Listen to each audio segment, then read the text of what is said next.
মাননীয় প্রধানমন্ত্রীর যে দিক নির্দেশনাগুলো ছিল সশস্ত্র বাহিনী আধুনিকায়ন এবং সশস্ত্র বাহিনীকে আরও শক্তিশালী করার যে বিষয়গুলো জেলা প্রশাসকদেরকে জানা উচিত সেই বিষয়গুলো সম্পর্কে তাদেরকে আমরা অবহিত করেছি। আজকে যে জেলা প্রশাসক সম্মেলন ছিল সেখানে আমরা প্রতিরক্ষা মন্ত্রণালয় এবং সশস্ত্র বিভাগের পক্ষ থেকে আমাদের বাহিনী প্রধানগণ তাদের যে চাওয়া এবং তাদের যে কর্ম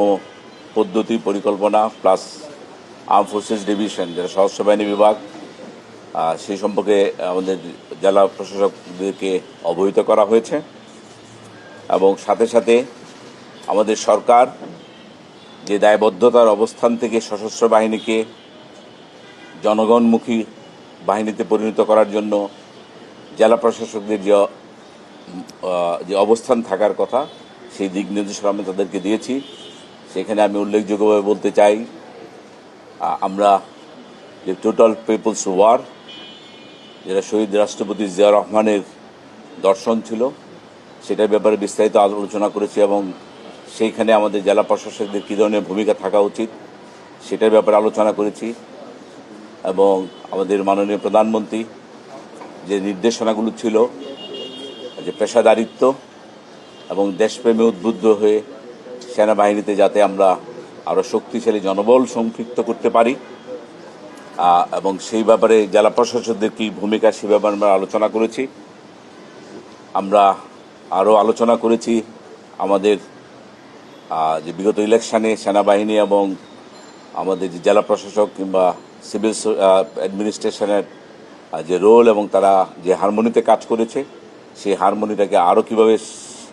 স্ট্রং করা যায়, পারস্পরিক আস্থা এবং বিশ্বাস আরও কীভাবে বৃদ্ধি করা যায় সেই ব্যাপারে আমরা আলোচনা করেছি এবং সর্বোপরি আমাদের মাননীয় প্রধানমন্ত্রীর যে দিক নির্দেশনাগুলো ছিল সশস্ত্র বাহিনীর আধুনিকায়ন এবং সশস্ত্র বাহিনীকে আরও শক্তিশালী করার যে বিষয়গুলো জেলা প্রশাসকদেরকে জানা উচিত সেই বিষয়গুলো সম্পর্কে তাদেরকে আমরা অবহিত করেছি। সামগ্রিকভাবে এটা অত্যন্ত একটা ফলপ্রসূ আলোচনা পর্ব ছিল এবং তাদের যে স্বতঃস্ফূর্ত অংশগ্রহণ সেটা আমাদেরকে সত্যি বিমোহিত করেছে এবং আমরা আশা করি তাদের যে সহায়তা তারা প্রতিশ্রুতি দিয়েছে সেই প্রতিশ্রুতির প্রেক্ষিতে যে কাঙ্ক্ষিত বাংলাদেশ সশস্ত্র বাহিনী সবাই আশা করে সেই বাহিনীর দিকে আমরা ইনশাল্লাহ আমাদের অভিষ্ট লক্ষ্যে পৌঁছতে পারব। সবাইকে ধন্যবাদ। আমাদের যে সশস্ত্র বাহিনী একটা জিনিস আপনাদেরকে বুঝতে হবে, আমাদের সশস্ত্র বাহিনীর সদস্যরা এরা কিন্তু নিজের জীবন বাজি রেখে এই সশস্ত্র বাহিনীতে যোগদান করে। আর এদের যদি জীবন ব্যবস্থাটা দেখেন ফজরের নামাজ থেকে শুরু করে রাত অবধি আয়দার প্রশিক্ষণ অথবা প্রশাসন